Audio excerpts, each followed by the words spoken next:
ಇಲ್ಲಿ ಸಂವಿಧಾನ ಇದೆ, ಕಾನೂನು ಇದೆ, ಹೊರತು ಇಲ್ಲಿ ಬುಲ್ಡೋಜರ್ ನ್ಯಾಯ ನಡೆಯೋದಿಲ್ಲ ಅನ್ನುವಂತ ಮಾತನ್ನ ಅವರು ಹೇಳೋದು. ಅದನ್ನು ಗಂಟೆ ಮಾಡ್ಲಿಕ್ಕೆ ಪ್ರಧಾನಮಂತ್ರಿಗಳು ಬರೋಬ್ಬರಿ 8 ಗಂಟೆ ತಗೊಂಡಿದ್ದಾರೆ. ಇಡೀ ದೇಶವೇ ತಲೆ ತಗ್ಗಿಸ್ಬೇಕು ಅಂತ ಸ್ಥಿತಿ. ನಿನ್ನೆ ಹೊಡೆದದ್ದು ಗವಾಯಿಗಳ ಮೇಲೆ ಅಲ್ಲ, ನಿಮಗೆಲ್ಲರಿಗೂ ಗೊತ್ತಿದೆ, ಅದು ಕಾನ್ಸ್ಟಿಟ್ಯೂಷನ್ ಮೇಲೆ. RSS ಸಿದ್ಧಾಂತ 2019-25 ಏನ್ ಹುಟ್ಟಾಗ್ತಲ್ಲ, ಅಲ್ಲಿಂದ ಶುರುವಾಗಿದ್ದಕ್ಕೆ ಅವ್ರು 100 ವರ್ಷಕ್ಕೆ ಕೊಟ್ಟಂತ ಕಾಣಿಕೆ ಇದು. ವೈದಿಕ ಶಾಹಿಗಳು ಹೂಡಿದಂತಹ ಹಲವು ಕುತಂತ್ರಗಳಲ್ಲಿ ಒಂದು ಅಂತ ಅನ್ನೋದನ್ನ ನಾವು ಅರ್ಥ ಮಾಡ್ಕೊಳ್ಳದೆ ಇದ್ರೆ ಈ ದೇಶಕ್ಕೆ ಉಳಿಗಾಲ ಇಲ್ಲ. B.R. ಗವಾಯಿ ಅವರು ಬಹಳ ಸ್ಪಷ್ಟವಾಗಿ ಹೇಳಿದ್ದಾರೆ, ಅವರು ನಾನು ಈ ಪಾರ್ಲಿಮೆಂಟಿನ ಆಮಿಷಗಳಿಗೆ ಬಲಿ ಆಗೋದಿಲ್ಲ ಅನ್ನೋದನ್ನ ಬಹಳ ನೇರವಾಗಿ ಅಧಿಕಾರ ವಹಿಸಿಕೊಂಡಾಗಲೇ ಹೇಳಿದ್ದಾರೆ. ನೀವು ಗವಾಯಿ ಅವ್ರನ್ನ ಕೆದಕಿರ್ಬೋದು, ಆದ್ರೆ ಈ ಜನನ ಕೆದಕ್ಲಿಕ್ಕೆ ಆಗಲ್ಲ. ಇದು ಅಂಬೇಡ್ಕರ್ ಮಕ್ಕಳು, ಈ ಅಂಬೇಡ್ಕರ್ ಮಕ್ಕಳು ಸೃಷ್ಟಿ ಮಾಡ್ತಕ್ಕಂಥ ದೇಶ. ಈ ದೇಶವನ್ನು ಮರು ಸೃಷ್ಟಿ ಮಾಡ್ಲಿಕ್ಕೆ ಹೊರಡ್ತೀವಿ, ಈ ದೇಶದ ಸಮಾಜವನ್ನು ನಿರ್ಮಾಣ ಮಾಡ್ತೀವಿ.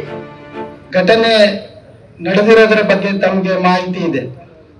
ದೇಶಾದ್ಯಂತ ಪ್ರತಿಭಟನೆಗಳು ನಡೀತಾ ಇದ್ದಾವೆ. ಇದು ಮುಖ್ಯ ನ್ಯಾಯಮೂರ್ತಿಗಳ ಮೇಲೆ ಒಬ್ಬ ಮಾನಸಿಕ,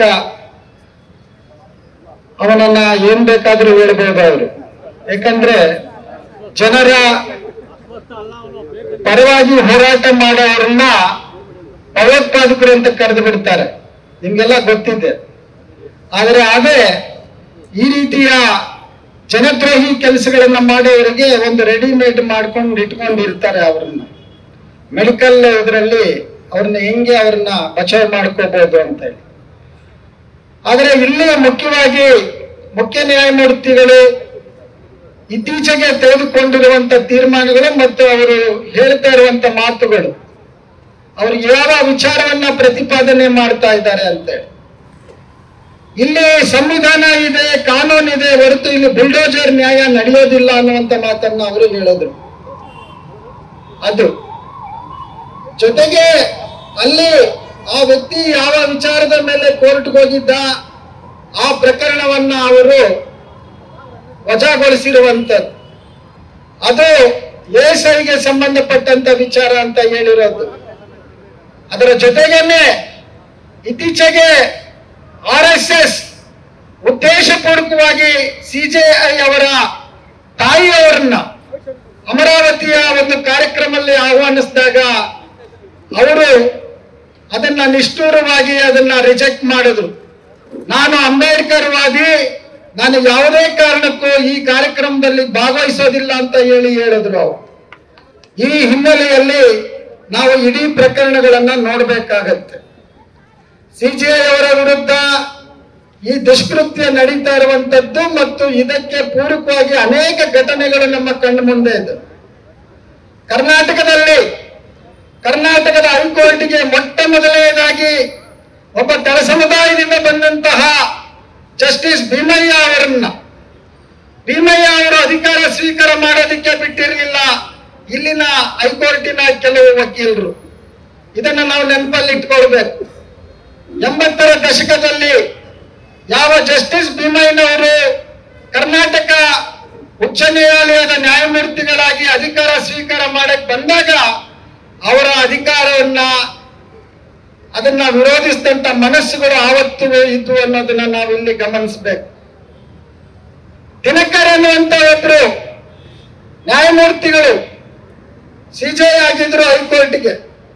ಅವರು ಒಂದು ಪ್ರಕರಣಕ್ಕೆ ಸಂಬಂಧಪಟ್ಟಾಗ ಅವರು ಹೇಳಿದ್ರು, ಹಬ್ಬ ಅಥವಾ ಯಾವುದೇ ವಿಚಾರಗಳು ಅದು ನೀವು ಮಾಡೋದಿದ್ರೆ ಅದನ್ನ ನ್ಯಾಯಾಲಯದ ಹೊರಗಡೆ ಮಾಡ್ಕೋಬೇಕೆ ಹೊರತು ಇಲ್ಲಿ ಮಾಡೋದಿಕ್ಕೆ ನಾನು ಅವಕಾಶ ಕೊಡೋದಿಲ್ಲ ಅಂತ ಹೇಳಿ ಅವರು ಸ್ಪಷ್ಟವಾಗಿ ನಿಷ್ಠುರವಾಗಿ ಹೇಳಿದ್ದಕ್ಕೆ ಅವರ ವಿರುದ್ಧ ದೊಡ್ಡ ರೀತಿಯ ದಾಳಿಯನ್ನ ಮಾಡಿದ್ರು. ಅವರ ಮೇಲೆ ಇಲ್ಲ ಸಲ್ಲದ ಆರೋಪಗಳನ್ನ ಮಾಡಿದ್ರು. ಮತ್ತೆ ಅವರನ್ನ ಇಲ್ಲಿಂದ ಹೊರಗಡೆ ಕಳಿಸುವ ಪ್ರಸಂಗನೂ ಕೂಡ ಈ ರಾಜ್ಯದಲ್ಲಿ ನಡೀತು ಅನ್ನೋದನ್ನ ನಾವು ಅರ್ಥ ಮಾಡ್ಕೊಳ್ಬೇಕು. ಬಂಧುಗಳೇ, ಇದೇ ರಾಜಸ್ಥಾನದಲ್ಲಿ ಸುಮಾರು 30 ವರ್ಷಗಳ ಹಿಂದೆ ಇಡೀ ಭಾರತದ ನ್ಯಾಯಾಲಯದ ಆವರಣದಲ್ಲಿ ರಾಜಸ್ಥಾನದ ಹೈಕೋರ್ಟಿನ ಮುಂದೆ ಮನು ಪ್ರತಿಮೆಯನ್ನ ಸ್ಥಾಪನೆ ಮಾಡಿದ್ರು. ಮನು ಋಷಿಯ ಅವನ ಪ್ರತಿಮೆಯನ್ನ ಅಲ್ಲಿ ಅನಾವರಣ ಮಾಡಿದ್ರು. ಅದರ ವಿರುದ್ಧ ಪ್ರತಿಭಟನೆಗಳಾದವು. ಅಲ್ಲಿ ಬಾಬಾ ಸಾಹೇಬ್ ಅಂಬೇಡ್ಕರ್ ಅವರ ಪ್ರತಿಮೆಯನ್ನ ಸ್ಥಾಪನೆ ಮಾಡಬೇಕು ಅಂತ ಹೊರಟಾಗ ಇವತ್ತಿಗೂ ಕೂಡ ಅಲ್ಲಿ ಅವಕಾಶ ಸಿಕ್ಕಿಲ್ಲ ಅನ್ನೋದನ್ನು ಕೂಡ ಇಲ್ಲಿ ನಾನು ನಿಮ್ಮ ಗಮನಕ್ಕೆ ತರೋದಕ್ಕೆ ಇಷ್ಟಪಡುತ್ತೇನೆ. ಹಾಗಾಗಿ ಇವತ್ತು ಸ್ಪಷ್ಟ ಆಗ್ತಾ ಇದೆ, ದೇಶದಲ್ಲಿ ನಮ್ಮ ಪಾತ್ರ ಏನು, ಯಾವ ಶಕ್ತಿಗಳು ಇವತ್ತು ದೇಶದ ಸಂವಿಧಾನದ ಮೇಲೆ ದಾಳಿಯನ್ನ ಮಾಡ್ತಾ ಇದ್ದಾವೆ.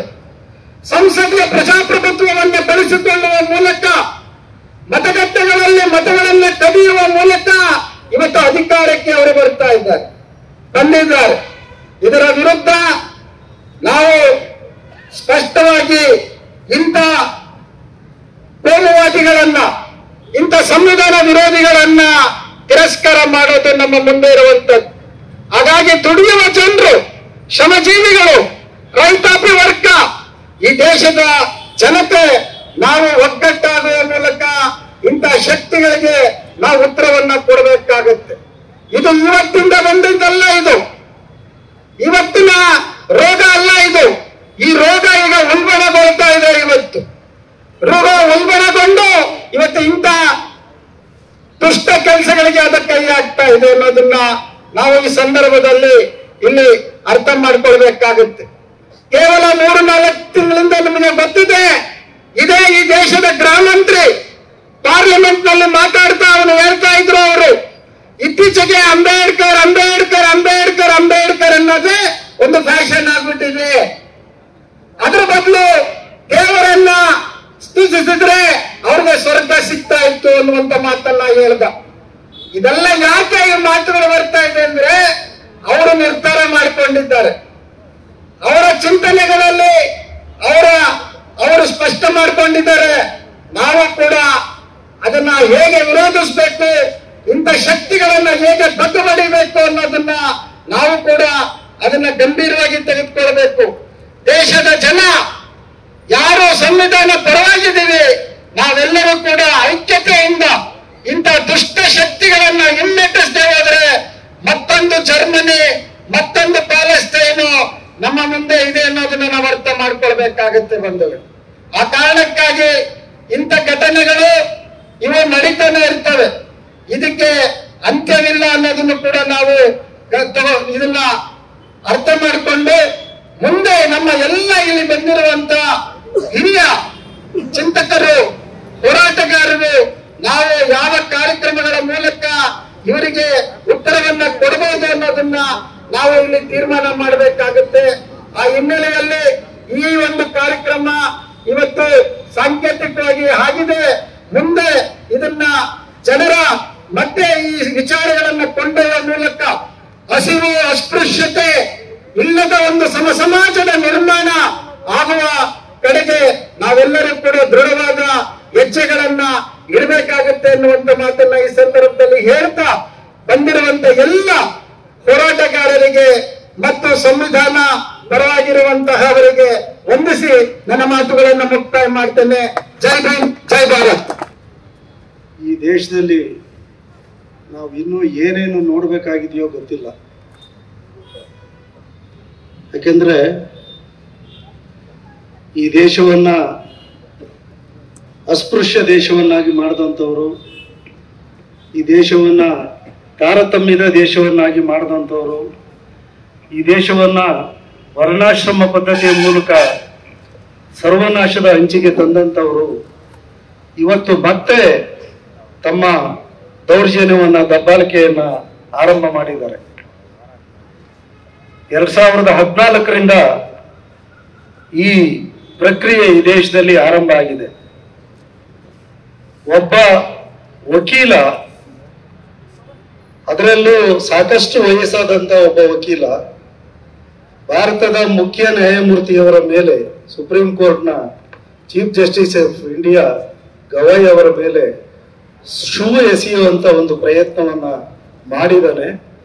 ಅದನ್ನು ಖಂಡನೆ ಮಾಡಲಿಕ್ಕೆ ಪ್ರಧಾನಮಂತ್ರಿಗಳು ಬರೋಬ್ಬರಿ 8 ಗಂಟೆ ತಗೊಂಡಿದ್ದಾರೆ. ಬೇರೆ ಏನಾದರೂ ಆದ್ರೆ 5 ನಿಮಿಷದಲ್ಲಿ ರಿಯಾಕ್ಟ್ ಮಾಡುವಂತ ಪ್ರಧಾನಮಂತ್ರಿ ಅದನ್ನ ಖಂಡನೆ ಮಾಡಲಿಕ್ಕೆ 8 ನಿಮಿಷ ತಗೊಂಡಿದ್ದಾರೆ, 8 ಗಂಟೆ ತಗೊಂಡಿದ್ದಾರೆ. ಮತ್ತೆ ಬಹಳ ಸರಳವಾಗಿ ಸಹಜ ಅನ್ನೋ ರೀತಿ ಅದನ್ನ ಕೇಳಿಸೋ ರೀತಿ ಮಾತಾಡಿದ್ದಾರೆ. ಅಂದ್ರೆ ಇಂಥ ಒಬ್ಬ ಪ್ರಧಾನಿ ಈ ದೇಶದ ದೌರ್ಭಾಗ್ಯವೇನೋ ಅಂತ ನನಗೆ ಅನಿಸ್ತಾ ಇದೆ. ಇಂಥ ಒಬ್ಬ ಪ್ರಧಾನಿ ಮತ್ತೆ ಈ ರೀತಿಯ ತಾರತಮ್ಯದ ಮೌಲ್ಯಗಳನ್ನೇ ತಮ್ಮ ಜೀವನದ ಗುರಿ ಅನ್ಕೊಂಡಿರ್ತಕ್ಕಂಥ ಒಂದಷ್ಟು ದುಷ್ಟರ ಗುಂಪು ಇಡೀ ದೇಶವನ್ನ ಎಲ್ಲಿ ತಗೊಂಡು ಹೋಗ್ತಾ ಇದ್ದಾರೆ ಅನ್ನೋದನ್ನ ನೆನೆಸ್ಕೊಂಡ್ರೆ ನಮಗೆ ತುಂಬಾ ನೋವಾಗುತ್ತೆ. ಇವತ್ತು ನಾವು ಹಲವಾರು ಹೋರಾಟಗಳನ್ನ ಪ್ರತಿಭಟನೆಗಳನ್ನ ಮಾಡ್ಕೊಂಡು ಬಂದಿದ್ದೀವಿ. ಆದ್ರೆ ಇವತ್ತಿನ ಪ್ರತಿಭಟನೆ ಇದೆಯಲ್ಲ, ಇದು ಬಹಳ ಅನಗತ್ಯವಾದಂತ ಒಂದು ಪ್ರತಿಭಟನೆ ನನ್ನ ಪ್ರಕಾರ. ಯಾಕಂತಂದ್ರೆ ಯಾವುದಕ್ಕೆ ನಾವು ಹೋರಾಟ ಮಾಡ್ಬೇಕು ಈ ದೇಶದಲ್ಲಿ? ನೊಂದವರ ಪರವಾಗಿ, ಬಡವರ ಪರವಾಗಿ, ಕಾರ್ಮಿಕರ ಪರವಾಗಿ ನ್ಯಾಯ ಕೊಡಿ, ಅವ್ರಿಗೆ ಅನ್ನ ಕೊಡಿ, ಉದ್ಯೋಗ ಕೊಡಿ, ನೀರು ಕೊಡಿ. ಈ ಎಲ್ಲದಕ್ಕಾಗಿ ನಾವು ಹೋರಾಟ ಮಾಡಬೇಕಾಗಿದೆ. ಆ ಹೋರಾಟದ ನಡುವೆ ನೀನು ಶೂ ಎಸಿಬೇಡಪ್ಪ ಅಂತ ಕೂಡ ಹೋರಾಟ ಮಾಡುವಂತ ದುರಂತಕ್ಕೆ ನಮ್ಮನ್ನ ಈ ದೇಶದ ವ್ಯವಸ್ಥೆ ಇವತ್ತು ತಂದಿಟ್ಟಿದೆ. ಈ ದೇಶ ಬಹಳ ಶ್ರೀಮಂತವಾದಂತ ಒಂದು ಪರಂಪರೆಯನ್ನ ಹೊಂದಿದ ದೇಶ. ಯಾವ ವೈದಿಕ ತತ್ವದ ಆಧಾರದ ಮೇಲೆ ಚಾತುರ್ವರ್ಣವನ್ನ ಮಾಡಿ, ತಾರತಮ್ಯವನ್ನ ಮಾಡಿ, ಜಾತಿಗಳನ್ನ ಮಾಡಿ, ಅತ್ಯಂತ ಇಡೀ ನಾಗರಿಕ ಸಮಾಜ ನಾಚಿಕೆಯಿಂದ ತಲೆ ತಗ್ಗಿಸೋ ಮಟ್ಟಿಗೆ ಈ ದೇಶವನ್ನ ತಂದು ಇಟ್ಟಿದಾರೋ ಅದು ನಮ್ಮ ದೇಶದ ಆದರ್ಶ ಅಲ್ಲ. ಈ ದೇಶವನ್ನ ಕುವೆಂಪು ಹೇಳಿದ್ದಾರೆ ಸರ್ವ ಜನಾಂಗದ ಶಾಂತಿಯ ತೋಟ ಅಂತ. ಈ ದೇಶದಲ್ಲಿ ಎಲ್ಲರೂ ಬಾಳಿ ಬದುಕಿದ್ದಾರೆ. ಈ ದೇಶವನ್ನ ಇವತ್ತು ಉಳಿಸ್ತಾ ಇರ್ತಕ್ಕಂಥವ್ರು ತಳ ಸಮುದಾಯದ ದುಡಿಯುವ ವರ್ಗದ ಜನವೇ ಹೊರತು ಬೇರೆಯವರು ಅಲ್ಲೂ ಅಲ್ಲ. ಹಾಗಾಗಿ ನಾವು ಇವತ್ತು ಏನು ಆ ಧೂರ್ತ ವಕೀಲ ಏನೋ ಒಂದು ಸಾಂಕೇತಿಕವಾದ ಕೆಲಸವನ್ನ ಮಾಡಿದ್ದಾನೆ, ಅದು ಆಕಸ್ಮಿಕವಾಗಿ ನಡೆದಿರುವಂತದ್ದಲ್ಲ. ಅದರ ಹಿಂದೆ ವ್ಯವಸ್ಥಿತವಾದ ಪಿತೂರಿ ಇದೆ, ವ್ಯವಸ್ಥಿತವಾದ ಪಿತೂರಿ ಇದೆ. ಯಾವಾಗ ಗವಾಯ್ ಅವರು ಚೀಫ್ ಜಸ್ಟಿಸ್ ಆಗಿ ಅಧಿಕಾರ ಸ್ವೀಕಾರ ಮಾಡಿದ್ರು, ಸ್ವೀಕಾರ ಮಾಡೋದಕ್ಕೆ ಮುಂಚೆ ಅವರು ಒಂದು ಮಾತನ್ನ ಹೇಳಿದ್ರು, ನಾನು ಈ ಹುದ್ದೆಯ ನಂತರ ಸರ್ಕಾರದ ಯಾವುದೇ ಹುದ್ದೆಗಳನ್ನು ನಾನು ಸ್ವೀಕಾರ ಮಾಡೋದಿಲ್ಲ ಅಂತ ಅದೊಂದು ಬಹಳ ಎಲ್ಲ ಇಡೀ ನ್ಯಾಯಾಂಗ ವ್ಯವಸ್ಥೆ ಘನತೆಯಿಂದ ತಲೆ ಎತ್ತಿ ನಿಲ್ಲುವಂತ ಒಂದು ಮಾತನ್ನ ಗವಾಯ್ ಅವರು ಕೊಟ್ಟರು. ಅದಕ್ಕೆ ಇಂದಿನ ನ್ಯಾಯಮೂರ್ತಿಗಳೆಲ್ಲ ಏನೇನ್ ಮಾಡಿದ್ದಾರೆ ಅಂತ ನಮಗೆಲ್ಲ ಗೊತ್ತಿದೆ. ಒಬ್ಬ ನ್ಯಾಯಮೂರ್ತಿ ಮಸೀದಿ ಕೆಳಗೆ ದೇವಸ್ಥಾನದ ಅವಶೇಷಗಳು ಇಲ್ಲದೆ ಇದ್ರು ಬಹುಸಂಖ್ಯಾತರ ಅಭಿಪ್ರಾಯವನ್ನು ಖಂಡಿಸಿ ನಾವು ಅಲ್ಲಿ ಮಸೀದಿಯ ದೇವಸ್ಥಾನ ಕಟ್ಟಲಿಕ್ಕೆ ಅನುಮತಿ ಕೊಡ್ತೀವಿ ಅಂತ ಹೇಳಿದ ಒಬ್ಬ ಮನುಷ್ಯ, ಅದಾದ್ಮೇಲೆ ಮೊನ್ನೆ ಹೇಳ್ತಾರ ಅವರು ಅಲ್ಲಿ ಮಸೀದಿಯನ್ನ ಕಟ್ಟಬಾರ್ದಾಗಿತ್ತು ಅಂತ. ಅಂದ್ರೆ ಇವರು ಯಾವ ನ್ಯಾಯ ವ್ಯವಸ್ಥೆಯನ್ನ, ಒಂದು ನ್ಯಾಯಾಂಗ ವ್ಯವಸ್ಥೆಯನ್ನ, ಸಾಂವಿಧಾನಿಕ ಮೌಲ್ಯಗಳನ್ನ ಈ ದೇಶದಲ್ಲಿ ಎತ್ತಿಡಿತಾ ಇದ್ದಾರೆ ಇವರು. ಆದ್ರೆ ಗವಾಯ್ ಅವರು ಯಾವ ಮೌಲ್ಯಗಳನ್ನ ಎತ್ತಿಡಿತಾ ಇದ್ದಾರೆ ಇಡೀ ಜಗತ್ತು ನೋಡ್ತಾ ಇದೆ. ಇವತ್ತು ಭಾರತದಲ್ಲಿ ಯಾರೋ ಇವರು ಈ ಹಿಂದುತ್ವವಾದಿಗಳು, ಕೋಮುವಾದಿಗಳು, ಈ ವೈದಿಕತ್ವದ ಇದನ್ನ ಹೇಳುವಂತವ್ರು, ಬ್ರಾಹ್ಮಣ್ಯವನ್ನ ಹೇಳುವಂತವ್ರು ಇವರು ಇದಾರಲ್ಲ, ಇವರು ನಾಚಿಕೆ ಪಡಬೇಕೆ ಹೊರತು ಇವತ್ತು ನಾವ್ಯಾರೋ ನಾಚಿಕೆ ಪಡುವಂಥದ್ದು ಅಲ್ಲ. ಇವತ್ತು ಇಡೀ ಜಗತ್ತಿನ ಎದುರು ಭಾರತವನ್ನ ಅತ್ಯಂತ ಕ್ಷುಲ್ಲಕವಾದ ರಾಷ್ಟ್ರವನ್ನಾಗಿ ಇವರು ಬೆಳೆಸ್ತಾ ಇದ್ದಾರೆ. ಇವರು ವಿಶ್ವಗುರು, ಆ ಗುರು, ಈ ಗುರು ಅಂತ ಇವರೇನು ಹೇಳ್ಕೊತಾರಲ್ಲ, ಅದಲ್ಲ. ಭಾರತದ ಮರ್ಯಾದೆಯನ್ನ 3 ಕಾಸಿಗೆ ಜಗತ್ತಿನ ಎದುರು ಹರಾಜಾಗ್ತಿರುವಂತ ದುಷ್ಟ ಜನ ಇವರುಗಳು. ಹಾಗಾಗಿ ನಾವು ಇವತ್ತು ಒಂದು ಎಚ್ಚರಿಕೆಯನ್ನು ಇವರು ಕೊಡಬೇಕಾಗಿದೆ. ಇವತ್ತು ನ್ಯಾಯಮೂರ್ತಿ ಗವಾಯ್ ಅವರ ಮೇಲೆ ಏನು ಶೂ ಎಸೆಯುವಂತ ಪ್ರಕರಣ ನಡೀತು, ಅದ ನಡೆದ ಮೇಲೆ ನಡೀತಾ ಇರ್ತಕ್ಕಂಥ ಪ್ರಕ್ರಿಯೆಗಳನ್ನು ನೀವೆಲ್ಲ ನೋಡ್ತಾ ಇದ್ದೀವಿ. ಸೋಷಿಯಲ್ ಮೀಡಿಯಾದಲ್ಲಿ ಆ ಮನುಷ್ಯನ ಕೊಂಡಾಡಿ ಇನ್ನೊಬ್ಬ ಯಾರು ನಾಥೂರಾಮ್ ಗೋಡ್ಸೆ ಅಂತ ಅವನನ್ನ ಬಿಂಬಿಸ್ತಾ ಇದ್ದಾರೆ. ಯಾರು ಈ ದೇಶದಲ್ಲಿ ಬ್ರಿಟಿಷರ ತೂಟು ನೆಕ್ಕಿದ್ರು ಅವರಿಗೆ ವೀರರು ಅಂತ ನಾಮಕರಣವನ್ನ ಮಾಡ್ತಾರೆ ಇವರು. ಯಾರು ದೇಶದ್ರೋಹವನ್ನ ದೇಶದ ಪರವಾಗಿ ಹೋರಾಟ ಮಾಡ್ತಾರೋ ಅವ್ರ ಮೇಲೆ ದೇಶದ್ರೋಹದ ಕೇಸನ್ನು ಹಾಕಿ ಜೈಲಿಗೆ ಹಾಕ್ತಾರೆ. ಆದ್ರೆ ಇವತ್ತು ದೇಶದ ಎಲ್ಲ ಮೌಲ್ಯಗಳನ್ನ, ಘನತೆಯನ್ನ, ಸಂವಿಧಾನವನ್ನ, ಪ್ರಜಾಸತ್ತಾತ್ಮಕ ಮೌಲ್ಯಗಳನ್ನ ಎತ್ತಿಡಿಯುವಂತ ಒಬ್ಬ ಸ್ಥಾನದಲ್ಲಿದ್ದಂತ, ಅದಕ್ಕೆ ಬದ್ಧನಾಗಿ ನಾನು ನಡ್ಕೊತೀನಿ, ನಿವೃತ್ತನಾದ ಮೇಲೂ ಕೂಡ ಇದಕ್ಕೆ ನಾನು ಬದ್ಧನಾಗಿರ್ತೀನಿ ಅಂತ ಘೋಷಣೆ ಮಾಡಿದಂತ ಒಬ್ಬ ಮುಖ್ಯ ನ್ಯಾಯಮೂರ್ತಿಗೆ ಇವರು ಶೂ ಎಸೆಯುತ್ತಾರೆ, ಅದನ್ನ ಉಳಿದವರೆಲ್ಲ ಕೊಂಡಾಡ್ತಾರೆ. ದುರಂತ ಅಂತಂದ್ರೆ ಕರ್ನಾಟಕದ ಒಬ್ಬ ಬಿಜೆಪಿಯ ಲೀಡರ್ ಕೂಡ ಆ ಮನುಷ್ಯನಿಗೆ ಬೆಂಬಲವನ್ನ ಕೊಟ್ಟಿದ್ದಾನೆ. ಆ ಮನುಷ್ಯ ಕರ್ನಾಟಕವನ್ನ, ಬೆಂಗಳೂರನ್ನ ಕಾಯುವಂತ ಅತ್ಯಂತ ಉನ್ನತ ಪೊಲೀಸ್ ಅಧಿಕಾರಿಯಾಗಿದ್ದ. ನಾಚಿಕೆ ಆಗ್ಬೇಕು ಬಿಜೆಪಿ ಅವರಿಗೆ. ಮಾನ ಮರ್ಯಾದೆ ಇದ್ರೆ ಅವನ್ನ ಕಿತ್ತಾಕ್ಬೇಕು ಇವ್ರಿಗೆ ಏನಾದ್ರೂ ಸಂವಿಧಾನದ ಮೌಲ್ಯಗಳು, ಪ್ರಜಾಸತ್ತಾತ್ಮಕ ಮೌಲ್ಯಗಳನ್ನ ಇವರು ಗೌರವಿಸೋದಾದ್ರೆ ಆ ಭಾಸ್ಕರ್ ರಾವ್ನ ಇಮ್ಮಿಡಿಯೇಟ್ ಆಗಿ ಪಕ್ಷದಿಂದ ಹೊರಗೆ ಹಾಕ್ಬೇಕು ಇವರು. ಅವ್ರಿಗೆ ಏನು ನಾಚಿಕೆ ಮಾನ ಮರ್ಯಾದೆ ಏನೂ ಇಲ್ಲ. ನಾಚಿಕೆ ಮಾನ ಮರ್ಯಾದೆ ಇದ್ದಿದ್ರೆ ಪ್ರಧಾನಮಂತ್ರಿ 8 ಗಂಟೆ ತಗೋತಾ ಇರಲಿಲ್ಲ ರಿಯಾಕ್ಟ್ ಮಾಡ್ಲಿಕ್ಕೆ. ಮುಖ್ಯ ನ್ಯಾಯಮೂರ್ತಿಯವರಿಗೆ, ಭಾರತದ ಸರ್ವೋಚ್ಚ ನ್ಯಾಯಾಲಯದ ಮುಖ್ಯ ನ್ಯಾಯಮೂರ್ತಿಯವರಿಗೆ ಆದ ಅವಮಾನ ಇಡೀ ದೇಶಕ್ಕಾದ ಅವಮಾನ ಅಲ್ವಾ? ಸಂವಿಧಾನಕ್ಕಾದ ಅವಮಾನ ಅಲ್ವಾ? ಪ್ರಜಾಸತ್ತಾತ್ಮಕ ಮೌಲ್ಯಗಳಿಗಾದ ಅವಮಾನ ಅಲ್ವಾ? ಅದಕ್ಕೆ ರಿಯಾಕ್ಟ್ ಮಾಡ್ಲಿಕ್ಕೆ ನಿಮಗೆ 8 ಗಂಟೆ ಬೇಕಾ ಪ್ರಧಾನಮಂತ್ರಿ ಅವರೇ? ಇದು ನಾಗರಿಕತನ? ಇಲ್ಲಿ ಮನುಷ್ಯತ್ವ ಇದೆಯಾ? ಇಲ್ಲಿ ಧರ್ಮ ಇದೆಯಾ? ಯಾವುದ್ರಿ ನಿಮ್ದು ಸುಡುಗಾಡ ಧರ್ಮ? ಧರ್ಮ ಎಲ್ಲಿದೆ? ನೀವು ಧರ್ಮದ ಬಗ್ಗೆ ಮಾತಾಡ್ತೀರಿ, ಧರ್ಮದ ಬಗ್ಗೆ ಪ್ರವಚನ ಮಾಡ್ತೀರಿ, ಜನಗಳನ್ನ ಎತ್ಕಟ್ತೀರಿ, ಜನಗಳ ಬದುಕೆ ಬೆಂಕಿ ಹಚ್ತಾ ಇದ್ದೀರಿ. ನೀವು ಈ ದೇಶವನ್ನು ಆಳೋದಕ್ಕೆ ನಾಲಾಯಕದವರು, ಶುದ್ಧ ನಾಲಾಯಕದ ಜನ ಇವರು. ದೇಶವನ್ನು ಆಳೋದಕ್ಕೆ ಇವರನ್ನ ಮನೆಗೆ ಕಳಿಸುವಂತ ತೀರ್ಮಾನವನ್ನ ನಾವು ನೀವೆಲ್ಲ ತಗೊಳ್ಳೇಬೇಕಾಗಿದೆ. ಯಾವ ಕಾರಣಕ್ಕಾಗೂ ಇವರು ಇಲ್ಲಿ ಭಾರತವನ್ನ ಅಧಿಕಾರವನ್ನು ಹಿಡಿಲಿಕ್ಕೆ ಇವ್ರಿಗೆ ಅವಕಾಶ ಕೊಟ್ರೆ ಭಾರತದ ಸಾರ್ವಭೌಮತ್ವವನ್ನು ನಾಶ ಮಾಡ್ತಾರೆ ಇವರು. ಭಾರತದ ಎಲ್ಲ ಸದ್ಗುಣಗಳನ್ನ ನಾಶ ಮಾಡ್ತಾರೆ. ಭಾರತದ ದೊಡ್ಡ ಧಾರ್ಮಿಕ ಪರಂಪರೆಯನ್ನ, ಸಹಬಾಳ್ವೆಯನ್ನ, ನೆಮ್ಮದಿಯನ್ನ ನಾಶ ಮಾಡ್ತಾರೆ ಇವರು ನಿಜವಾದ ದೇಶದ್ರೋಹಿಗಳಿವರು. ಹಾಗಾಗಿ ನಾವು ಆ ಒಂದು ದೊಡ್ಡ ಮಹತ್ವದ ತೀರ್ಮಾನವನ್ನ ಈ ದೇಶದ ಎಲ್ಲ ದುಡಿಯುವ ಜನ, ಎಲ್ಲ ಸ್ವಾತಂತ್ರ್ಯ ಪ್ರಿಯರು, ಎಲ್ಲಾ ಪ್ರಜಾಸತ್ತೆಯನ್ನು ಪ್ರೀತಿ ಮಾಡುವಂತವ್ರು, ಸಂವಿಧಾನವನ್ನು ಗೌರವಿಸುವಂತವ್ರು ಎಲ್ಲರೂ ಆ ತೀರ್ಮಾನವನ್ನ ತಗೋಬೇಕಾಗಿದೆ. ಭಾರತದ ನ್ಯಾಯಾಂಗ ವ್ಯವಸ್ಥೆಯ ಘನತೆಯನ್ನ ನಾವು ಎತ್ತಿಡಬೇಕಾಗಿದೆ. ಭಾರತದ ಸಾರ್ವಭೌಮತ್ವವನ್ನ, ಸಂವಿಧಾನದ ಸಾರ್ವಭೌಮತ್ವವನ್ನ ನಾವು ಎತ್ತಿಡಬೇಕಾಗಿದೆ. ಅದಕ್ಕಾಗಿ ನಾವೆಲ್ಲ ಒಂದಾಗೋಣ. ಗವಾಯಿಯವರ ಜೊತೆಯಲ್ಲಿ ನಾವೆಲ್ಲ ಇರ್ತೀವಿ. ಅವರು ಏಕಾಂಗಿ ಅಲ್ಲ. ಅವರ ತಾಯಿ, ನಿಮ್ಗೆ ಗೊತ್ತಿದೆ, 1 ವಾರದ ಹಿಂದೆ ಅವ್ರ ತಾಯಿಯನ್ನ ಈ ಕೋಮುವಾದಿಗಳು ಯಾವುದೋ ಕಾರ್ಯಕ್ರಮಕ್ಕೆ ಕರೆದಿದ್ರು. ಆ ತಾಯಿ ನಾನು ಬರಲ್ಲ ಅಂತ ಹೇಳಿದ್ರು. ನಾನು ಅಂಬೇಡ್ಕರ್ ಅನುಯಾಯಿ, ನಾನು ಪ್ರಜಾಸತ್ತಾತ್ಮಕ ಮೌಲ್ಯಗಳನ್ನ, ಸರ್ವಜನದ ಶಾಂತಿ ಪ್ರಿಯತೆಯನ್ನ ಗೌರವಿಸೋಣ, ನಾನು ಕೋಮುವಾದಿಗಳ ಕಾರ್ಯಕ್ರಮಕ್ಕೆ ಬರಲ್ಲ ಅಂತ ಅವ್ರು ಹೇಳಿದ್ರು. ಇದರ ಜೊತೆಲಿ ಒಂದು ಮಾತನ್ನು ಹೇಳಿ ನಾನು ಮಾತನ್ನ ಮುಗಿಸ್ತಾ ಇದ್ದೀನಿ. ಈ ಯಾವುದು ಭೋಪಾಲೆಲ್ಲೋ ಎಲ್ಲೋ ಅವ್ರದ್ದು ಅಂಬೇಡ್ಕರ್ ನ್ಯಾಯಾಲಯದ ಮುಂದೆ ಅಂಬೇಡ್ಕರ್ ಪ್ರತಿಮೆ ಇಡಲಿಕ್ಕೆ ವಿರೋಧ ಮಾಡುವಂತ ಒಂದು ವ್ಯವಸ್ಥಿತವಾದಂತ ಗ್ವಾಲಿಯರಲ್ಲಿ ಒಂದು ಕೆಲಸ ನಡೀತಾ ಇದೆ. ಆ ಮನುಷ್ಯ ವಕೀಲ ಸಂಘದ ಮಾಜಿ ಅಧ್ಯಕ್ಷ ಅಂತೆ. ಆ ಮನುಷ್ಯ ಬಾಬಾ ಸಾಹೇಬರನ್ನ ಇವನು ದೇಶದ್ರೋಹಿ ಅಂತ ಹೇಳ್ತಾ ಇದ್ದಾನೆ. ಇವರು ಬ್ರಿಟಿಷರ ಏಜೆಂಟ್ ಅಂತ ಹೇಳ್ತಿದ್ದಾನೆ. ಬ್ರಿಟಿಷರ ಏಜೆಂಟ್ ಆಗಿ ಕ್ಷಮಾಪಣಾ ಪತ್ರ ಬರ್ಕೊಟ್ಟವ್ರನ್ನ ಇವರು ವೀರಾದಿ ವೀರ ಅಂತ ಕೊಂಡಾಡ್ಕೊಂಡು ಫ್ರೇಮ್ ಹಾಕೊಂಡು ಇವರು ಮನೆಯಲ್ಲಿ ದೇವರ ಪೂಜೆ ಮಾಡ್ಕೊಂಡು ಇಟ್ಕೋತಾ ಇದ್ದಾರೆ. ಆದ್ರೆ ಬಾಬಾ ಸಾಹೇಬ್ರನ್ನ ಇವರು ದೇಶದ್ರೋಹಿ ಅಂತ ಹೇಳ್ತಿದ್ದಾರೆ. ಸಂವಿಧಾನ ಬರೆದವರು ಬಾಬಾ ಸಾಹೇಬ್ರಲ್ವಂತೆ ಇವ್ರಿಗೆ. ಇಂಥ ನೀಚರನ್ನ ನಾವು ಈ ದೇಶದಲ್ಲಿ ಉಳಿಯಕ್ ಬಿಟ್ರೆ ನಾವು ಇದ್ದೇನ್ ಪ್ರಯೋಜನ? ಸಜ್ಜನರು, ಭಾರತದ ಸಜ್ಜನರು ದಯವಿಟ್ಟು ಮಾತಾಡ್ಬೇಕು. ಸಜ್ಜನರ ಸಂಖ್ಯೆನೇ ಜಾಸ್ತಿ ಇರೋದು ಭಾರತದಲ್ಲಿ. ಈ ದುರ್ಜನರ ಸಂಖ್ಯೆ ಜಾಸ್ತಿ ಇಲ್ಲ. ಜನರಿಗೆ ಮೋಸ ಮಾಡಿ, ಸುಳ್ಳು ಹೇಳಿ, ಎಲ್ಲವನ್ನು ಓಟನ್ನ ಕಳ್ತನ ಮಾಡಿ ಇವರು ಗೆದ್ದು ಅಧಿಕಾರಕ್ಕೆ ಬಂದಿದ್ದಾರೆ. ಗೊತ್ತಾಗ್ತಾ ಇದೆ, ನಮ್ಮ ಕಣ್ಣೆದುರುಗಡೆ ಗೊತ್ತಾಗ್ತಾ ಇದೆ. ಅದರಿಂದ ಇದನ್ನ ನಾವು ತೀರ್ಮಾನವನ್ನು ಮಾಡಬೇಕಾಗಿದೆ. ನಾವೆಲ್ಲರೂ ಒಂದಾಗಿ ಈ ಪ್ರಜಾಸತ್ತಾತ್ಮಕ ಭಾರತ ದೇಶವನ್ನ ಉಳಿಸ್ಕೊಳ್ಳಿಕ್ಕಾಗಿ ಇವರನ್ನ ಹೊರಗಟ್ಟುವಂತ ಕೆಲಸವನ್ನ ಮಾಡಬೇಕು.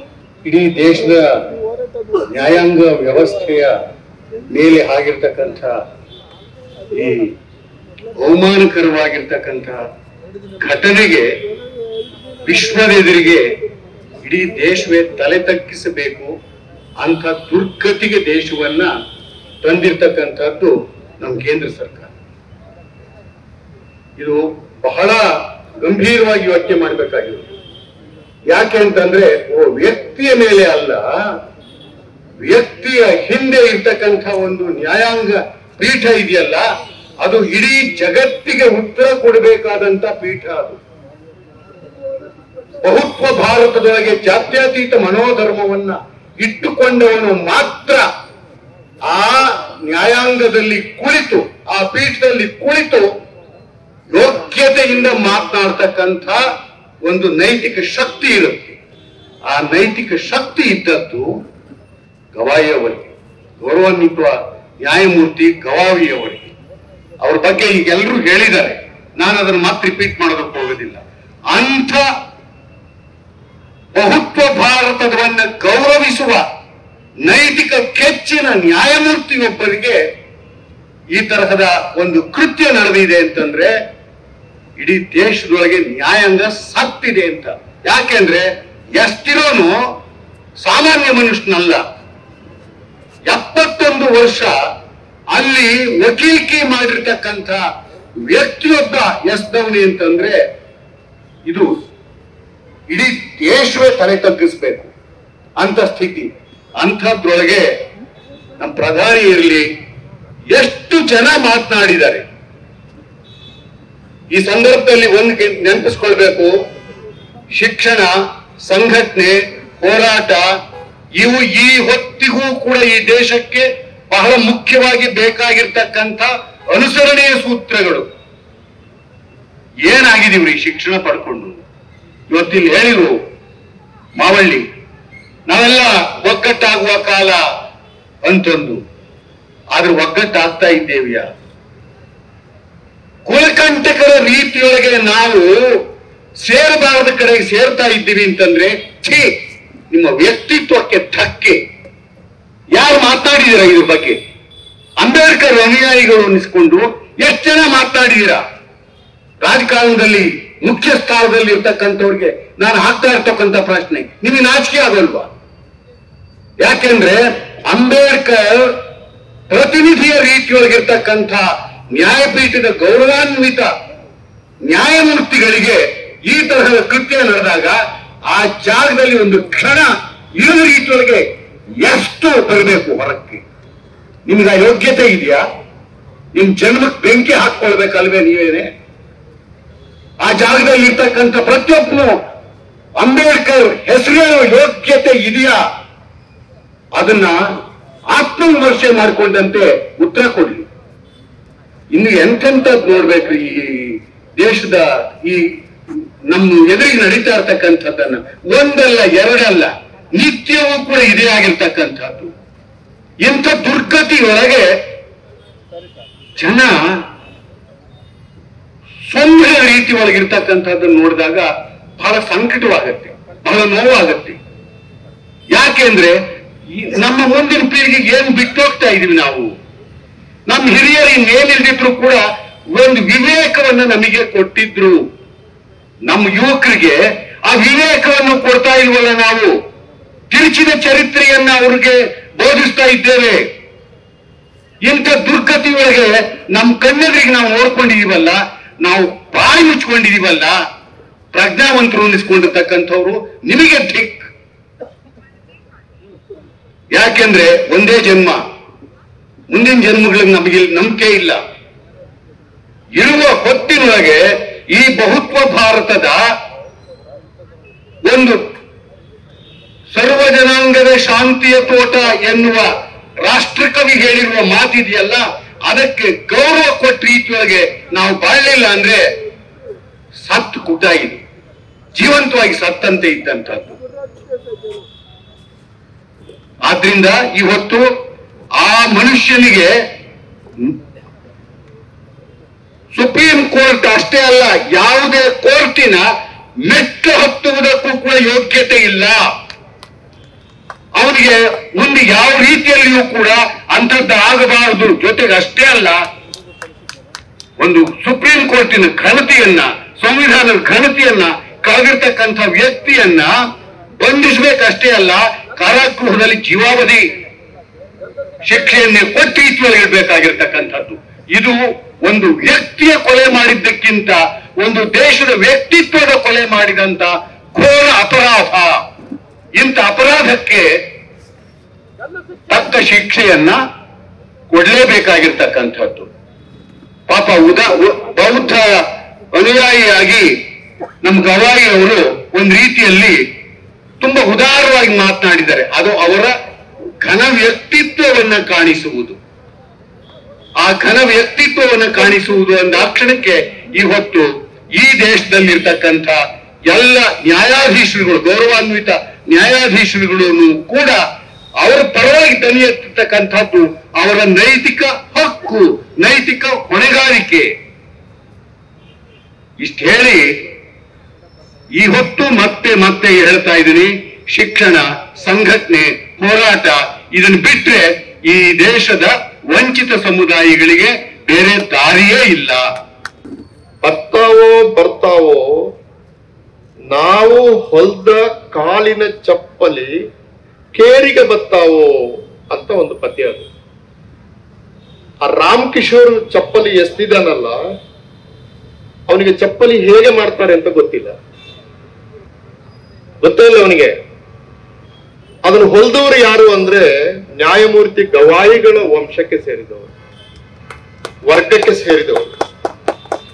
ಅಂದ್ರೆ ನಮಗೆ ಹೇಗೆ ಅವಮಾನ ಆಗ್ತಾ ಇದೆ ಅಂತಂದ್ರೆ, ನಾವೇ ಕಟ್ಟಿದ ಸಂಸ್ಕೃತಿ ನಮ್ಮ ಕೆನ್ನೆಗೆ ಹೊಡಿತಾ ಇದ್ದಾಗ ನಾವು ಮೌನವಾಗಿದ್ರೆ, ಸಂಘಟಿತರಾಗಿದ್ರೆ ಇಂಥ ಪೆಟ್ಟುಗಳನ್ನು ಇನ್ನೂ ಹೆಚ್ಚು ತಿಂದು ನಾವು ನೋಡ್ತಾ ಇದ್ದ ಹಾಗೆ ನಾವು ಸರ್ವನಾಶ ಆಗ್ತೀವಿ.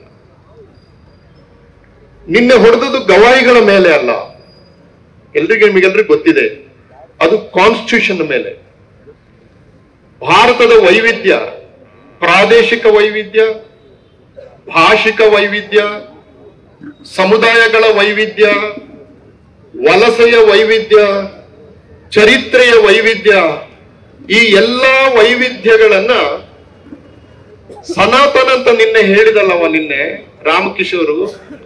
ಆ ಸನಾತನ ಧರ್ಮ ಎಂದು ಕೂಡ ಇವತ್ತಿನವರೆಗೆ, ಈ ಕ್ಷಣದವರೆಗೆ ಈ ವೈವಿಧ್ಯವನ್ನ ಒಂದು ಸಮಾನತೆಯ ನೆಲೆಯ ಮೇಲೆ ನಿಲ್ಲಿಸಲಿಕ್ಕೆ ಸನಾತನ ಧರ್ಮ ಎಂದೂ ಕೆಲಸ ಮಾಡಿಲ್ಲ.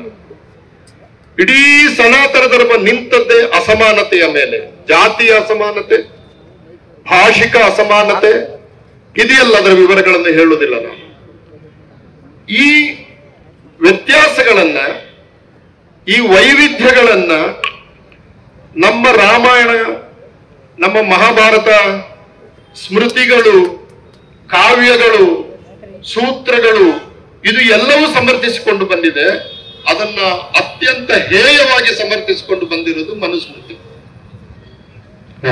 ದಲಿತರಿಗೆ ಒಂದು ಒಳ್ಳೆ ಹೆಸರಿಟ್ಟುಕೊಳ್ಳುವ ಅಧಿಕಾರವನ್ನು ಕೂಡ ಮನುಸ್ಮೃತಿ ಕೊಡುವುದಿಲ್ಲ. ಮಂಗಲಂತೂ ಬ್ರಾಹ್ಮಣಸ್ಯ ಶೂದ್ರೋಪಿತು ಜುಗುಪ್ಸಿತಮ್ಮ ಅಂತದೆ.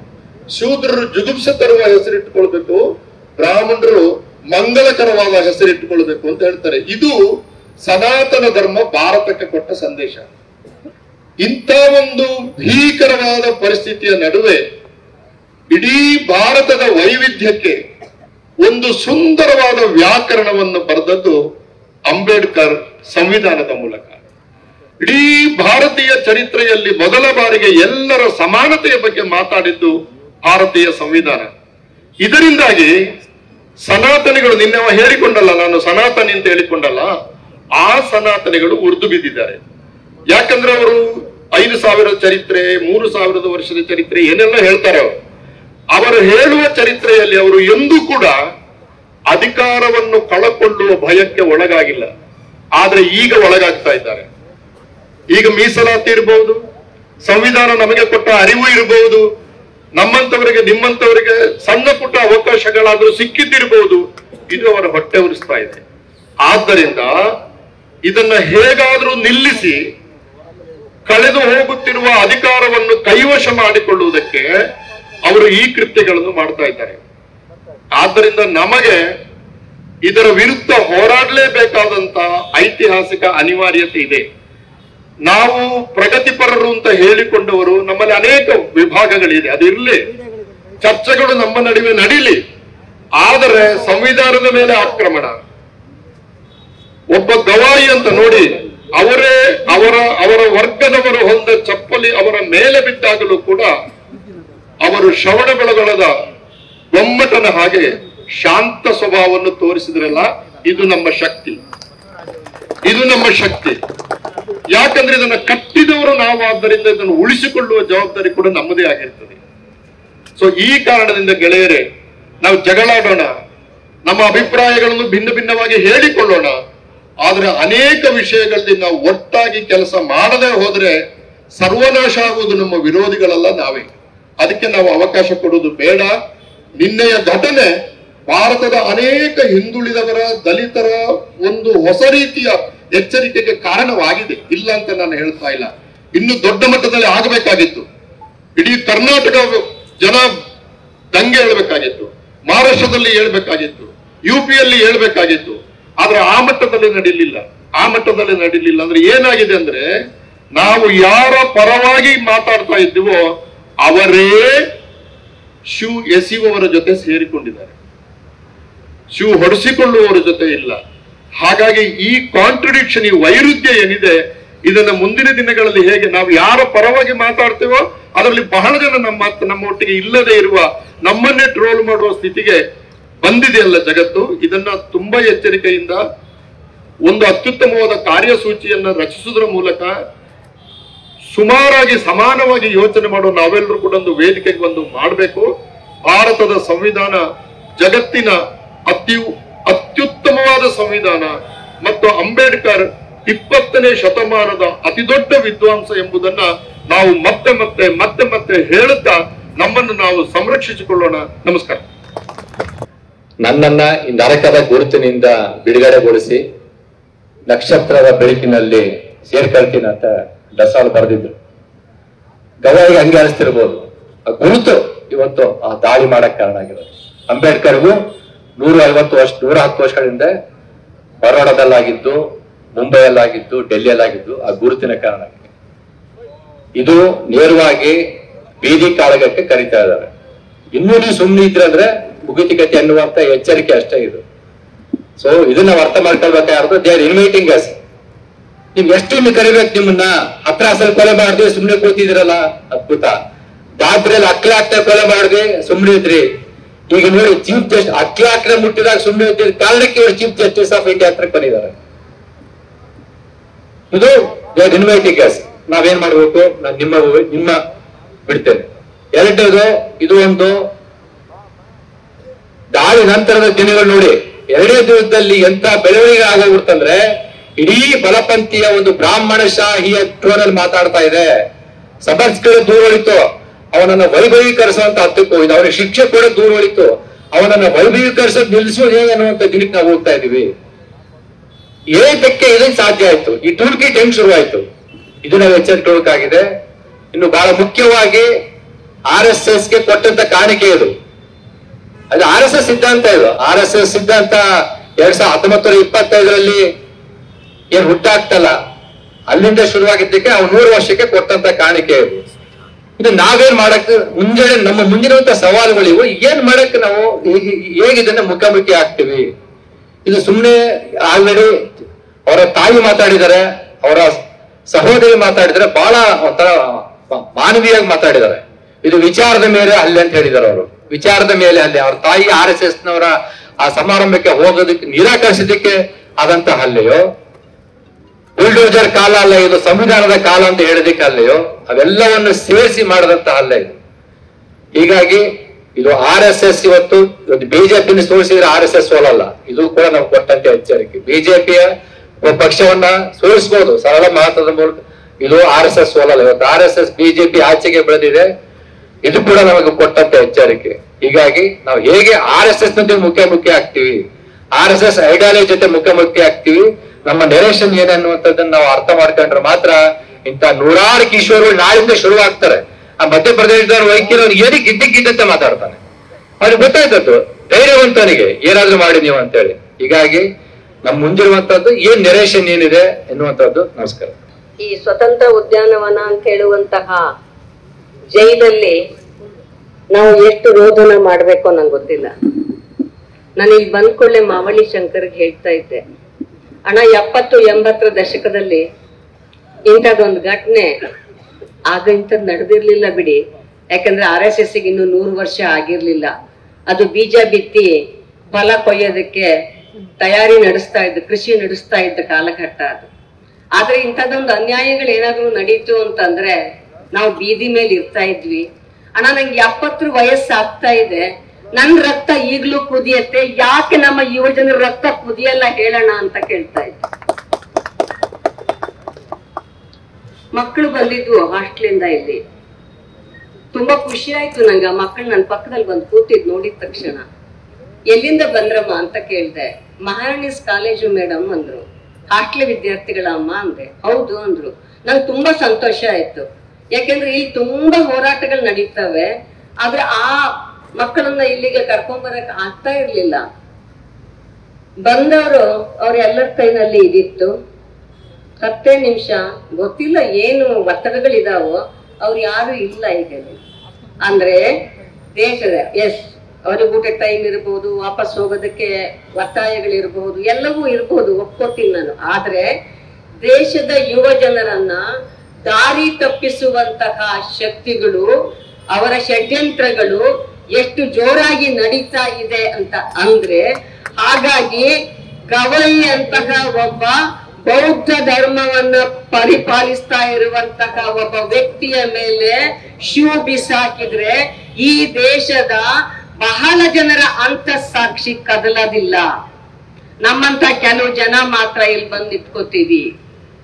ಇದು RSS ಮನುವಾದಿ ವೈದಿಕ ಶಾಹಿಗಳು ಹೂಡಿದಂತಹ ಹಲವು ಕುತಂತ್ರಗಳಲ್ಲಿ ಒಂದು ಅಂತ ಅನ್ನೋದನ್ನ ನಾವು ಅರ್ಥ ಮಾಡ್ಕೊಳ್ಳದೆ ಇದ್ರೆ ಈ ದೇಶಕ್ಕೆ ಉಳಿಗಾಲ ಇಲ್ಲ. ಯಾವನೋ ಮಾತಾಡ್ತಾನೆ, ಸಾರಿ ನನಗೆ ಅವನಿಗೆ ಬಹುವಚನ ಹೇಳ್ಬೇಕು ಅಂತ ನನಗೆ ಅನ್ಸಲ್ಲ. ಅಂಬೇಡ್ಕರ್ ಪುತ್ಥಳಿಯನ್ನ ಮಾಡೋದಕ್ಕೆ 1000 FIR ಹಾಕಿದ್ರು ಪರವಾಗಿಲ್ವಂತೆ, ಅವನು ಬಿಡಲ್ವಂತೆ. ಹೇಳ್ತಾನೆ ಅಂಬೇಡ್ಕರ್ ಬ್ರಿಟಿಷರ ಏಜೆಂಟ್ ಅಂತ ಆಗಿದ್ರು ಅಂತ. ಸಾವರ್ಕರ ಬ್ರಿಟಿಷರ್ ಏಜೆಂಟ್ ಆಗಿ ಬೂಟ್ ನೆಕ್ಕದವನು ಸಾವರ್ಕರ, ಅವನನ್ನು ವೀರ ಅಂತ ಕರೆದವರು ನೀವು. ಅಂಬೇಡ್ಕರ್ನ ಬ್ರಿಟಿಷ್ ಏಜೆಂಟ್ ಅಂತ ಹೇಳೋದಕ್ಕೆ ನಿಮ್ಗೆ ಯಾವ ನಾಲಿಗೆ ಬರ್ತದೆ ಅಂತ ಅನ್ನೋದನ್ನ ನಾವ್ ಇವತ್ತು ಪ್ರಶ್ನೆ ಕೇಳ್ಬೇಕಾಗಿದೆ. ಅಂತಹ ಹೀನ ಕೃತ್ಯ ಮಾಡದಂತಹ ಆ ವಕೀಲನ್ನ ಗವೈ ಅವರು ಕ್ಷಮಿಸ್ಬಿಟ್ರಂತೆ. ಯಾಕೆ ಅಂದ್ರೆ ಅವರು ಬುದ್ಧನ ಅನುಯಾಯಿ ಆಗಿರೋದ ಕಾರಣಕ್ಕಾಗಿ. ಆದ್ರೆ ಅದೇ ಅಯೋಗ್ಯ I don't have any repentance ಅಂತ ಹೇಳ್ತಾನೆ. ಯಾಕೆ ಹೇಳಿ, ಅವರ ತಲೆ ಒಳಗಡೆ ಇರೋದು ಮನುವಾದ, ಅವನ ತಲೆ ಒಳಗಡೆ ಇರೋದು ಗೋಡ್ಸೆ ಸಾವರ್ಕರ್ಗಳು ತುಂಬಿರುವಂತಹ ಹಿಂದುತ್ವವಾದ. ಹಿಂದೂ ಧರ್ಮ ಕೂಡ ಅಲ್ಲ, ಹಿಂದೂ ಧರ್ಮದಲ್ಲೂ ಕೂಡ ಅತ್ಯಂತ ನಂಬಿಕೆಯಿಂದ ಹಿಂದೂ ಧರ್ಮವನ್ನ ಪಾಲಿಸುವವರು ವಸುದೈವ ಕುಟುಂಬಕಂ ಅಂತ ಹೇಳ್ತಾರೆ. ಆ ಹಿಂದೂ ಧರ್ಮಕ್ಕೂ ಕೂಡ ಕಳಂಕವನ್ನ ಹಚ್ಚುತ್ತಾ ಇರುವಂತಹ ಹಿಂದುತ್ವವಾದಿಗಳು ಇವತ್ತು ಈ ಮಟ್ಟದ ಧೈರ್ಯವನ್ನ ಪಡ್ಕೋತಾ ಇರೋದಕ್ಕೂ RSS ಗೆ ಆಗಿರುವ 100 ವರ್ಷಕ್ಕೂ ನೇರ ಸಂಬಂಧ ಇದೆ. ಹಾಗಾಗಿ ಪ್ರಜಾಪ್ರಭುತ್ವವನ್ನ ಗೌರವಿಸುವ, ಮನುಷ್ಯತ್ವವನ್ನ ಗೌರವಿಸುವಂತಹ ನಾವು ಕೇವಲ ಸೆಂಟ್ರಲ್ ಜೈಲಿನ ಆವರಣವಾಗಿರುವ ಸೋಕಾರ್ ಸ್ವತಂತ್ರ ಉದ್ಯಾನವನ್ನ ಬಿಟ್ಟು ನಮ್ಮ ಅಂತಃಸಾಕ್ಷಿಗೆ ಮತ್ತೆ ಪ್ರಶ್ನೆ ಮಾಡಿಕೊಂಡು ದೊಡ್ಡ ಮಟ್ಟದ ಹೋರಾಟಕ್ಕೆ ನಾವು ಕೆಳಗೆ ಇಳಿದೇ ಇದ್ರೆ ಮತ್ತು ಈ ದೇಶದಲ್ಲಿ ದುಡಿಯುವ ಜನರ ಪರವಾಗಿ ಈ ಶ್ರೇಣೀಕೃತ ಜಾತಿ ವ್ಯವಸ್ಥೆಯನ್ನ ಮೂಲೋತ್ಪಾಟನೆ ಮಾಡುವಂತಹ ಒಂದು ರಾಜಕೀಯ ಸ್ಥಿತ್ಯಂತರವನ್ನ ತರೋದಕ್ಕೆ ನಾವು ಪ್ರಯತ್ನ ಮಾಡದೇ ಇದ್ರೆ ಹೀಗೆ ಶಿವನು ಎಸಿತಾರೆ, ಮನೆ ಒಳಗಡೆ ಹೋಗಿ ಕೊಲೆ ಮಾಡ್ತಾರೆ, ಅತ್ಯಾಚಾರ ಮಾಡ್ತಾರೆ, ದೌರ್ಜನ್ಯ ಮಾಡ್ತಾರೆ ಮತ್ತು ಅವರೇ ರಾಜ್ಯಸಭಾ ಎಂಪಿಗಳಾಗಿ ಅಲ್ಲಿ ವೈಭವಪೇತವಾಗಿ ಮೆರೀತಾರೆ. ಹಾಗಾಗಿ ಈ ದೇಶವನ್ನ ಕಾಪಾಡುವಂತಹ ಜವಾಬ್ದಾರಿ ನಮ್ದು ಅಂತಂದ್ರೆ RSS ಗೆ ಸವಾಲೆಷ್ಟು ಈ ದೇಶವನ್ನ ನಿಜವಾದ ಸರ್ವ ಜನಾಂಗದ ಶಾಂತಿಯ ತೋಟವನ್ನ ಮಾಡೋದಕ್ಕೆ ಈ ದೇಶದ ಯುವ ಜನಾಂಗ ಎದ್ದೇಳುವಂತಹ ದಿನ ಬರೋದಕ್ಕೆ ನಾವೆಲ್ಲ ಕೆಲಸ ಮಾಡೋಣ ಅಂತ ಹೇಳಿ ನನ್ನ ಮಾತು ಮುಗಿಸ್ತೀನಿ. ನಮಸ್ಕಾರ. ನಮ್ಮ ದೇಶದ ಸಂವಿಧಾನದ ಸಂಕೇತವಾಗಿ ಇವತ್ತು ದೇಶದಾದ್ಯಂತ ಪ್ರತಿನಿಧಿಸ್ತಾ ಇದೆ. ಇದು ಈಗಾಗಲೇ ನಮ್ಮ ಎಲ್ಲ ಸಂಗಾತಿಗಳು ಮಾತಾಡಿದ ಹಾಗೆ ಅನಿರೀಕ್ಷಿತವಾದದ್ದಲ್ಲ. ಇದು ಈ ದೇಶದ ಸನಾತನಿಗಳ ಮನೋವಾದಕ್ಕೂ ಮನುಸ್ಮೃತಿಗೂ ಮತ್ತು ಜಾತ್ಯತೀತ ಭಾರತೀಯರ ಸಂವಿಧಾನಕ್ಕೂ ಅದರ ನಡುವೆ ಇರತಕ್ಕಂತ ಒಂದು ಸಂಘರ್ಷ ಆಯಿತು. ನಮ್ಮ ಸಂವಿಧಾನವನ್ನ ಬದಲಾವಣೆ ಮಾಡಬೇಕು ಅಂತ ಬಹಳ ಪ್ರಯತ್ನಗಳು ಈಗಾಗಲೇ ನಡೀತಾ ಇದ್ದಾವೆ. ಈಗಾಗಲೇ ನಮ್ಮ ದೇಶದ ನ್ಯಾಯಾಂಗ, ಈ ನ್ಯಾಯಾಂಗದ ಮೇಲೆ ಯಾಕೆ ಸನಾತನಿಗಳಿಗೆ ಸಿಟ್ಟಿದೆ, ದ್ವೇಷ ಇದೆ ಅಂತಂದ್ರೆ, ನ್ಯಾಯಾಂಗ ಶಾಸಕಾಂಗದ ಹಲವಾರು ಅಸಂವಿಧಾನಿಕ ನಡೆಗಳನ್ನು ತಡೆದಿದೆ. ಹಲವಾರು ಸಂದರ್ಭಗಳಲ್ಲಿ ಕೇಶವಾನಂದ ಭಾರತಿ ಕೇಸ್ನಿಂದ ಇಲ್ಲಿವರೆಗೇನು ಸಂವಿಧಾನದ ಮೂಲ ಆಶಯಗಳನ್ನ ತಿದ್ದುಪಡಿ ಮಾಡುವ ಹಕ್ಕು ಈ ಪಾರ್ಲಿಮೆಂಟ್ಗೆ ಇಲ್ಲ ಅಂತ ಹೇಳಿದ್ದು ನ್ಯಾಯಾಂಗ. ನ್ಯಾಯಾಂಗದ ಕೂಸು ಪಾರ್ಲಿಮೆಂಟ್ ಹೊರತು ಪಾರ್ಲಿಮೆಂಟದ ಕೂಸು ನ್ಯಾಯಾಂಗ ಅಲ್ಲ. ನ್ಯಾಯಾಂಗದಲ್ಲಿರ್ತಕ್ಕಂಥ ನ್ಯಾಯಮೂರ್ತಿಗಳನ್ನ ಆಡಳಿತ ಪಕ್ಷದ ನೇಮಕಾತಿಗೆ ಒಳಪಡಿಸಬೇಕು ಅಂತಕ್ಕಂಥ ಪ್ರಯತ್ನಗಳು ಸಹಿತ ನಡೆದವು. ಅದು ನ್ಯಾಯಾಂಗ ಅದನ್ನ ವಿರೋಧ ಮಾಡಿತು. ಇವತ್ತು ನ್ಯಾಯಾಂಗದ ಮುಖ್ಯಸ್ಥರು ಅಥವಾ ನ್ಯಾಯಮೂರ್ತಿಗಳು ಯಾರು ಆಗಬೇಕು ಅಂತ ಅನ್ನೋದು ಇವತ್ತು ನ್ಯಾಯಾಂಗದ ವ್ಯಾಪ್ತಿಯಲ್ಲೇ ಇದೆ. ಸೊ ಈ ನೋವು ನಮ್ಮ ದೇಶದ ಆಡಳಿತ ವರ್ಗಕ್ಕೆ ಕಾಡ್ತಾ ಇದೆ. ಗೋಲ್ವಾಲ್ಕರ್ ಅವರು ಈ ಸಂವಿಧಾನವನ್ನು ಒಪ್ಪಿರಲಿಲ್ಲ, ಭಾರತದ ಏಕತೆಯನ್ನು ಒಪ್ಪಿರಲಿಲ್ಲ, ಭಾರತದ ಬಹುತ್ವವನ್ನು ಒಪ್ಪಿರಲಿಲ್ಲ, ಭಾರತದ ಇವತ್ತಿನ ಧ್ವಜವನ್ನು ಒಪ್ಪಿರಲಿಲ್ಲ ಮತ್ತು ಅಂಬೇಡ್ಕರ್ ಅವರು ಕೊಟ್ಟಿರ್ತಕ್ಕಂಥ ಸಂವಿಧಾನವನ್ನು ಒಪ್ಪಿರಲಿಲ್ಲ. ಸೊ ಅವತ್ತಿನಿಂದ ಇವತ್ತಿನವರೆಗೂ ನಿರಂತರವಾಗಿ ಸಂವಿಧಾನದ ಮೇಲೆ ದಾಳಿ ನಡೀತಾ ಇದೆ. ಸಂವಿಧಾನದ ಮೇಲೆ ದಾಳಿ ನಡೆದಾಗ ಬಿ.ಆರ್. ಅಂಬೇಡ್ಕರ್ ಅವರು ಸಂವಿಧಾನವನ್ನು ಬರೀಲೇ ಇಲ್ಲ ಅಂತಕ್ಕಂಥ ಒಂದು ವಿಧಾನದೊಳಗೆ ಆರಂಭ ಮಾಡಿ ಅವತ್ತು ಬಿ.ಆರ್. ಅಂಬೇಡ್ಕರ್ ಅವರ ಮೇಲೆ ದಾಳಿ, ಇವತ್ತು ಬಿ.ಆರ್. ಗವಾಯಿ ಅವರ ಮೇಲೆ ದಾಳಿ. ಬಿ.ಆರ್. ಗವಾಯಿ ಅವರಾಗ್ಲಿ, ಬಿ.ಆರ್. ಅಂಬೇಡ್ಕರ್ ಅವರಾಗ್ಲಿ ಈ ದೇಶದ ಜಾತ್ಯತೀತ ವ್ಯವಸ್ಥೆಯ ರಕ್ಷಕರು ಅಂತ ಅನ್ನೋದನ್ನು ನಾವೆಲ್ಲ ಗಮನಿಸಬೇಕಾಗಿದೆ. ಆ ರಕ್ಷಕರ ಮೇಲೆ ದಾಳಿ ಮಾಡ್ತಕ್ಕಂಥದ್ದನ್ನ ನಾವೆಲ್ಲರೂ ವಿರೋಧಿಸಬೇಕಾಗಿದೆ. ಅವರ ಮೂಲ ತಕರಾರು ಇರೋದು, ಸಂವಿಧಾನದ ಬಗ್ಗೆ ಅವರಿಗೆ ಮೂಲ ತಕರಾರು ಇರೋದು ಜಾತ್ಯತೀತ ಅಂತಕ್ಕಂಥ ಪದದ ಮೇಲೆ, ಸಮಾಜವಾದ ಅಂತಕ್ಕಂಥ ಪದದ ಮೇಲೆ ಮತ್ತು ಭಾರತದ ಏಕತೆ ಮತ್ತು ಸಮಗ್ರತೆ ಅಂತಕ್ಕಂಥ ಪದಗಳನ್ನ ಇವು ಸಂವಿಧಾನದಲ್ಲಿ ಮೂಲದಲ್ಲಿ ಇರಲಿಲ್ಲ, ನಂತರ ಸೇರಿಸಲಾಯಿತು ಅಂತಕ್ಕಂಥ ಪ್ರಚಾರ ಮಾಡ್ತಾ ಇದ್ದಾರೆ. ಇವತ್ತು ಅದನ್ನು ಸಮರ್ಥನೆ ಮಾಡತಕ್ಕಂಥ ರೀತಿಯೊಳಗೆ ಹಲವಾರು ಬಾರಿ ನಮ್ಮ ನ್ಯಾಯಾಂಗ ಅದನ್ನು ಹೇಳಿದೆ. ಜಾತ್ಯತೀತತೆ ಅನ್ನೋದು ಸಂವಿಧಾನದ ಆಶಯ, ಸಮಾಜವಾದ ಅನ್ನೋದು ಸಂವಿಧಾನದ ಆಶಯ, ಭಾರತದ ಏಕತೆ ಸಮಗ್ರತೆ ಅನ್ನೋದು ಸಹಿತ ಸಂವಿಧಾನದ ಆಶಯ ಅನ್ನೋದು ಹಲವಾರು ಬಾರಿ ಹೇಳಿದ್ದಾರೆ. ಸೊ ಇವತ್ತು ಬಿ.ಆರ್. ಗವಾಯಿ ಅವರು ಬಹಳ ಸ್ಪಷ್ಟವಾಗಿ ಹೇಳಿದ್ದಾರೆ.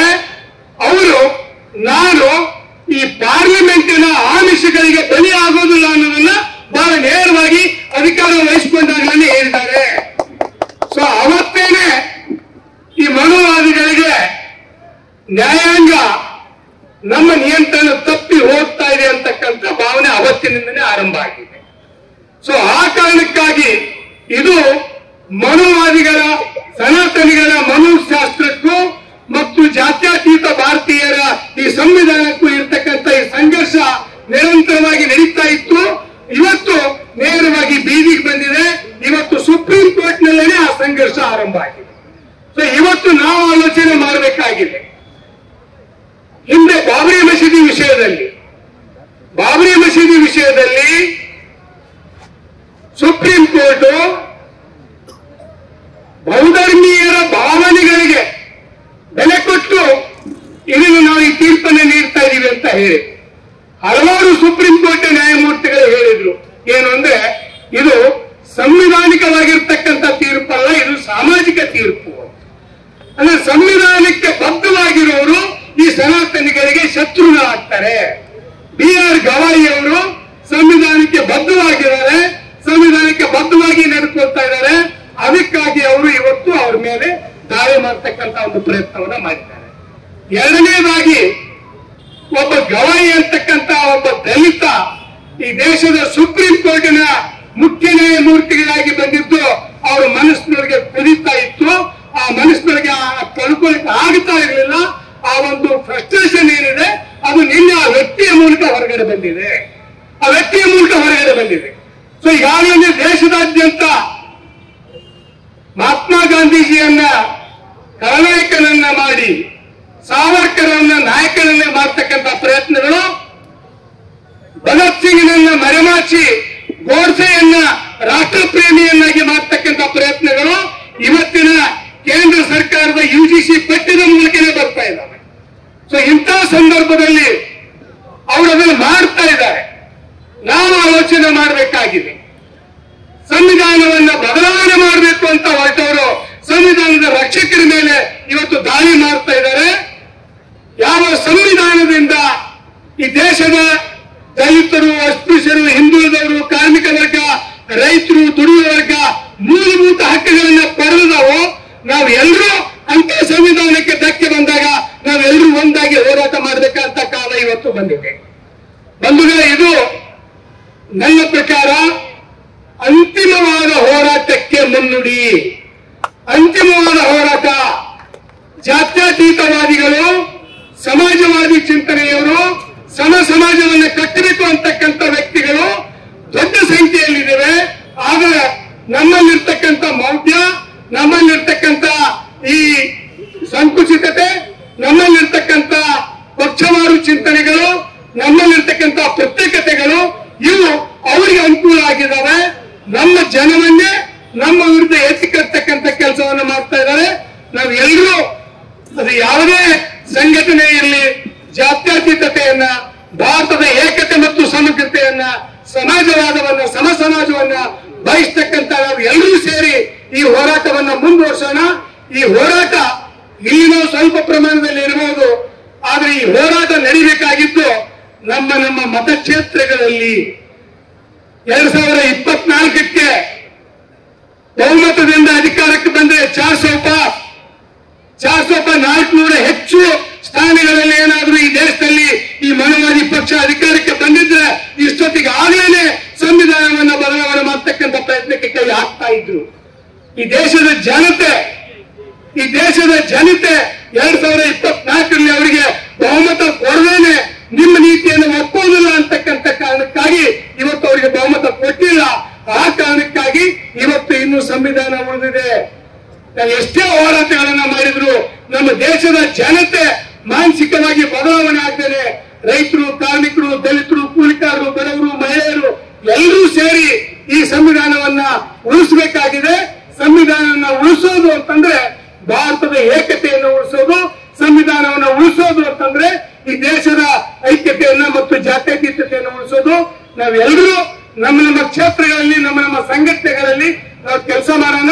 ಡಾಕ್ಟರ್ BR ಅಂಬೇಡ್ಕರ್ ಅವರಾಗ್ಲಿ, BR ಗವಾಯಿ ಅವರಾಗ್ಲಿ, ಇವರು ಎಲ್ಲರೂ ಸಹಿತ ಈ ದೇಶದ ಈ ಸಂವಿಧಾನವನ್ನ ರಕ್ಷಣೆ ಮಾಡತಕ್ಕಂತ ಹೋರಾಟದ ಸಂಕೇತವಾಗಿದ್ದಾರೆ. ಆ ಸಂಕೇತವನ್ನು ನಾವೆಲ್ಲರೂ ಮುಂದಕ್ಕೆ ತಗೊಂಡು ಹೋಗೋಣ ಅಂತ ಹೇಳಿ ಮಾತಾಡಕ್ಕೆ ಅವಕಾಶ ಮಾಡಿಕೊಟ್ಟಂತ ನಿಮ್ಮೆಲ್ಲರಿಗೂ ಧನ್ಯವಾದಗಳು. ನಮಸ್ಕಾರ. ಯಾವ ದೇಶದ ಸಂವಿಧಾನ ಇಷ್ಟೆಲ್ಲ ನೆಲೆಯನ್ನ ಸೃಷ್ಟಿ ಮಾಡಿದೆಯೋ ಆ ದೇಶದ ಸಂವಿಧಾನಕ್ಕೆ ಧಕ್ಕೆ ಬರ್ತಾ ಇರ್ತಕ್ಕಂಥ ಸಂದರ್ಭದಲ್ಲಿ ಇಡೀ ಭಾರತದಲ್ಲಿ ಅಂಬೇಡ್ಕರ್ ಅವರ ಮಕ್ಕಳು ಇವತ್ತು ರೊಚ್ಚಿ ಗೆದ್ದಿದ್ದಾರೆ.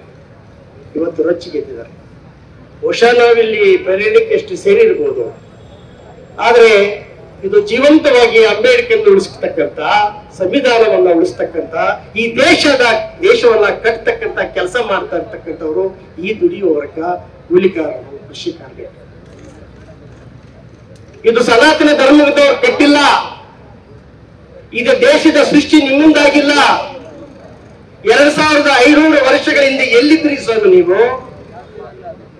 ಮಧ್ಯಪ್ರದೇಶದ ಖಜುರಾಹೋ ದೇವಸ್ಥಾನದಲ್ಲಿ ವಿಗ್ರಹ ತಲೆ ಎಲ್ಲ ಹಾಳಾಗಿದೆ ಅನ್ನೋ ಕಾರಣಕ್ಕೆ ನೀನು ಸುಪ್ರೀಂ ಕೋರ್ಟ್ ಬಂದು ಅಪೀಲ್ ಹಾಕ್ಬೇಕಾಗಿತ್ತ? ಮಧ್ಯಪ್ರದೇಶದ ವಕೀಲರು ಇರ್ಲಿಲ್ವಾ?